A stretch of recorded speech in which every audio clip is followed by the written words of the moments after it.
السلام علیکم دوستو، میرے چینل دانیال انفو پر خوش آمدید۔ آج کی ویڈیو میں ہم بات کریں گے حضرت موسیٰ علیہ السلام کے بارے میں،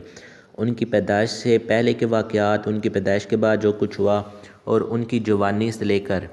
ان کے مدین تک کے سفر کے بارے میں کہ وہ مدین کی طرف کیوں گئے اور کیسے حضرت موسیٰ علیہ السلام کے ایک موقع سے ایک شخص قتل ہو گیا۔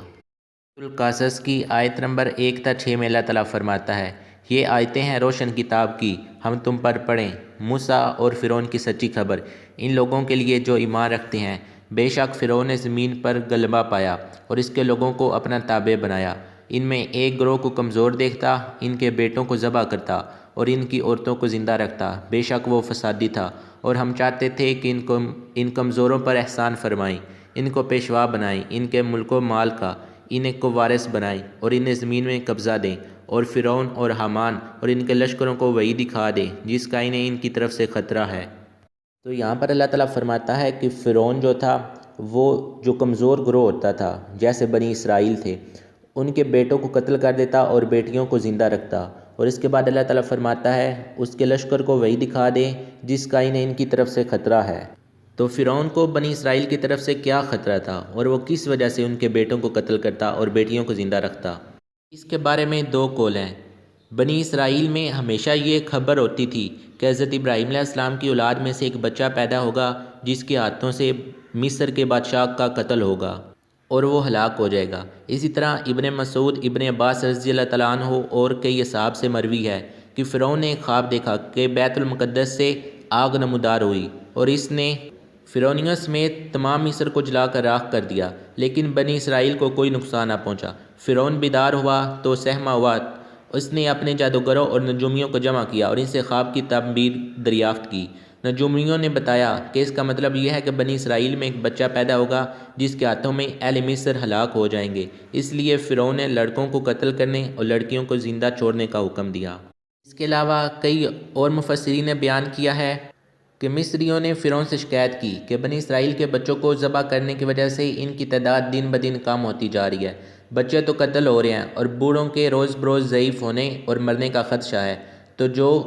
خدمات بنی اسرائیل سے لی جاتی ہیں وہ ایک بڑا مسئلہ بن جائے گا۔ تو فرعون نے حکم دیا کہ ایک سال بچوں کو قتل کر دیا جائے اور آئندہ سال انہیں چھوڑ دیا جائے، اور جس سال بچوں کے قتل نہ کیے جانے کا حکم تھا اسی سال حضرت ہارون علیہ السلام پیدا ہوئے، اور جس سال بچوں کو قتل کیا گیا اس سال حضرت موسیٰ علیہ السلام پیدا ہوئے، واللہ عالم۔ جس سال موسیٰ علیہ السلام پیدا ہوئے تھے اسی سال بچوں کے قتل کرنے کا حکم تھا، اس لیے ان کی ماں کو ہر وقت ڈر لگا رہتا تھا۔ سورۃ القصص کی آیت نمبر 7 تا 9 میں اللہ تعالیٰ فرماتا ہے، اور ہم نے موسیٰ کی ماں کو الہام فرمایا کہ اسے دودھ پلا، پھر جب تجھے اس سے اندیشہ ہو تو اسے دریا میں ڈال دے، اور نہ ڈر اور نہ غم کر، بے شک ہم اسے تیری طرف پھیر لائیں گے اور اسے رسول بنائیں گے۔ تو اسے اٹھا لیا فرعون کے گھر والوں نے کہ وہ ان کا دشمن اور ان پر غم ہو، بے شک فرعون اور حامان اور ان کے لشکر خطا کار تھے۔ اور فرعون کی بیوی نے کہا، یہ بچہ میری اور تیری آنکھوں کی ٹھنڈک ہے، اسے قتل نہ کرو، شاید یہ ہمیں نفع دے یا ہم اسے بیٹا بنا لیں، اور وہ بے خبر تھے۔ اس کے بعد سورۃ قصص کی آیت نمبر 10 تا 13 میں اللہ تعالیٰ فرماتا ہے، اور صبح کو موسیٰ کی ماں کا دل بے صبر ہو گیا، ضرور قریب تھا کہ وہ اس کا حال کھول دیتی اگر ہم نہ دھار سے بندھاتے اس کے دل پر کہ اسے ہمارے وعدے پر یقین رہے۔ اور اس کی ماں نے اس کی بہن سے کہا کہ اس پیچھے چلی جا، تو وہ اسے دور سے دیکھتی رہی اور ان کو خبر نہ تھی، اور ہم نے پہلے ہی سب دائیاں اس پر حرام کر دی تھیں۔ تو بولی، کیا میں تمہیں بتا دوں ایسے گھر والے کہ تمہارے اس بچے کو پال دیں اور وہ اس کے خیر خواہ ہیں؟ تو ہم نے اسے اس کی ماں کی طرف پھیرا کہ ماں کی آنکھ ٹھنڈی ہو اور غم نہ کھائے، اور جان لے کہ اللہ کا وعدہ سچا ہے، لیکن اکثر لوگ نہیں جانتے۔ ہوا کچھ یوں کہ حضرت موسیٰ علیہ السلام کی ماں کو ہر وقت ڈر لگا رہتا کہ ان کی بیٹے کو کسی وقت بھی قتل کیا جا سکتا ہے، تو اللہ تعالیٰ نے انہیں الہام کیا، یعنی ان کے ذہن میں بات ڈال دی کہ وہ جب بھی بچے کو بھوک لگے اس سے دودھ پلائیں، اور جب بھی انہیں اس بارے میں ڈر ہو تو وہ انہیں دریا میں ڈال دیں، یعنی لکڑی کی کسی چیز پر رکھ کر۔ تو جب بھی حضرت موسیٰ علیہ السلام کو بھوک لگتی تو ان کی ماں جو تھی وہ صندوق کو کھینچ لیتی اور انہیں دودھ پلاتی، لیکن ایک دفعہ وہ صندوق آگے بہ گیا اور سیدھا فرعون کا جو محل تھا اس کے آگے پہنچ گیا، تو وہاں دریا پر فرعون کی بیوی موجود تھی یا اس کی جو غلام تھیں، ان کے ذریعے سے وہ صندوق فرعون کی بیوی تک پہنچا، اور اس کی بیوی نے کہا کہ تم انہیں قتل نہ کرو، بلکہ ہم اس کی پرورش کریں گے، تم کو اس سے کوئی خطرہ بھی نہیں رہے گا۔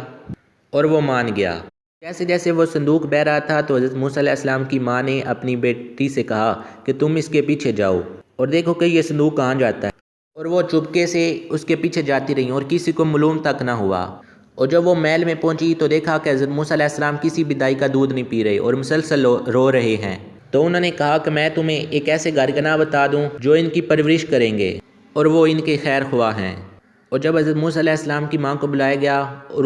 وہ فوراً اپنی ماں کا دودھ پینے لگے، اور اسی طرح اللہ تعالیٰ نے حضرت موسیٰ علیہ السلام کو واپس اپنی ماں کی طرف پھیر دیا اور وہ ان کی دیکھ بھال کرنے لگیں اور آہستہ آہستہ موسیٰ علیہ السلام پروان چڑھنے لگے۔ اس کے بعد سورہ قصص کی آیت نمبر 14 تا 17 میں اللہ تعالیٰ فرماتا ہے، اور جب اپنی جوانی کو پہنچا اور پورے زور پر آیا تو ہم نے اسے حکم اور علم عطا فرمایا، اور ہم ایسا اصطلاح دیتے ہیں نیکوں کو۔ اور اس شہر میں داخل ہوا جس وقت شہر والے دوپہر کے خواب میں بے خبر تھے، تو اس میں دو مرد لڑتے پائے، ایک موسیٰ کے گروہ میں سے اور دوسرا اس کے دشمنوں میں سے۔ تو جو اس کے گروہ سے تھا اس نے موسیٰ سے مدد مانگی اس پر جو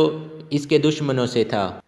تو موسیٰ نے اسے کو گھونسا مارا اور اس کا کام تمام کر دیا۔ کہا یہ کام شیطان کی طرف سے ہوا، بے شک وہ دشمن ہے کھلا گمراہ کرنے والا۔ عرض کی اے میرے رب، میں نے اپنی جان پر زیادتی کی، تو مجھے بخش دے۔ تو رب نے اسے بخش دیا، بے شک وہی بخشنے والا مہربان ہے۔ عرض کی اے میرے رب، جیسا تو نے مجھ پر احسان کیا، اب ہرگز میں مجرموں کا مددگار نہ ہوں گا۔ یہاں پر ہوا کچھ یوں کہ حضرت موسیٰ علیہ السلام دوپہر کا وقت جب سب سو رہے تھے باہر نکلے اور دیکھا کہ دو لوگ آپس میں لڑ رہے ہیں، ایک بنو اسرائیل سے تھا اور ایک دوسرا فرعونیوں کا۔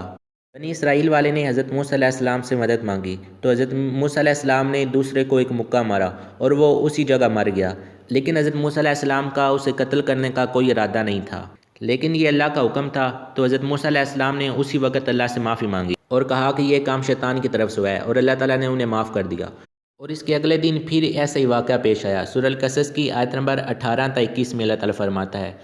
تو صبح کی اس شہر میں ڈرتے ہوئے اس انتظار میں کہ کیا ہوتا ہے، جب ہی دیکھا کہ وہ جس نے کل ان سے مدد چاہی تھی فریاد کر رہا ہے۔ موسیٰ نے اس سے فرمایا بے شک تو کھلا گمراہ ہے۔ تو جب موسیٰ نے چاہا کہ اس پر گرفت کرے جو ان دونوں کا دشمن ہے، وہ بولا اے موسیٰ، کیا تم مجھے ویسے ہی قتل کرنا چاہتے ہو جیسا تم نے کل ایک شخص کو قتل کیا؟ تم تو یہی چاہتے ہو کہ زمین میں سخت گیر بنو اور اصلاح کرنا نہیں چاہتے۔ اور شہر کے پرلے کنارے سے ایک شخص دوڑتا آیا، کہا اے موسیٰ، بے شک دربار والے آپ کے قتل کا مشورہ کر رہے ہیں، تو نکل جائیے، میں آپ کا خیر خواہ ہوں۔ تو اس شہر سے نکلا ڈرتا ہوا اس انتظار میں کہ اب کیا ہوتا ہے۔ عرض کی اے میرے رب، مجھے ستمگاروں سے بچا لے۔ تو اگلے دن موسیٰ علیہ السلام ڈرتے ہوئے جب شہر میں داخل ہوئے تو کل والا اسرائیلی دوبارہ دوسروں سے لڑ رہا تھا اور اس نے حضرت موسیٰ علیہ السلام سے مدد چاہی۔ تو حضرت موسیٰ علیہ السلام نے کہا تم تو کھلے گمراہ ہو، اور اس کے بعد اس کی مدد کرنے کے لیے مصری کی طرف بڑھے، لیکن وہ سمجھا کہ یہ میری طرف آ رہے ہیں کیونکہ موسیٰ علیہ السلام نے ابھی اسے ڈانٹا تھا۔ تو کہنے لگا کہ آپ مجھے ویسے قتل کرنا چاہتے ہو جیسے کل ایک شخص کو قتل کیا تھا۔ تو اس کے بعد سب کو پتہ چل گیا کہ وہ کل والا جو شخص قتل ہوا تھا وہ حضرت موسیٰ علیہ السلام کے ہاتھ سے قتل ہوا تھا۔ تو جب یہ بات بادشاہ کے پاس پہنچی تو اس نے آپ کو پکڑنے کے لیے سپاہیوں کو بھیجا۔ اللہ تعالیٰ کے حکم سے حضرت موسیٰ علیہ السلام کا ایک خیر خواہ آیا تو اس نے آپ سے کہا کہ دربار والے آپ کے قتل کا ارادہ چاہتے ہیں، تو آپ یہاں سے بھاگ جائیے۔ تو موسیٰ علیہ السلام وہاں سے نکل گئے اور مدین کی طرف چلے گئے۔ سورہ قصص کی آیت نمبر 21 میں اللہ تعالیٰ فرماتا ہے، اور جب مدین کی طرف متوجہ ہوا کہا قریب ہے کہ مجھے میرا رب سیدھی راہ بتائے۔ تو اس طرح حضرت موسیٰ علیہ السلام مدین میں پہنچے۔ تو آج کے لیے اتنا ہی، آنے والی ویڈیو تک کے لیے اللہ حافظ۔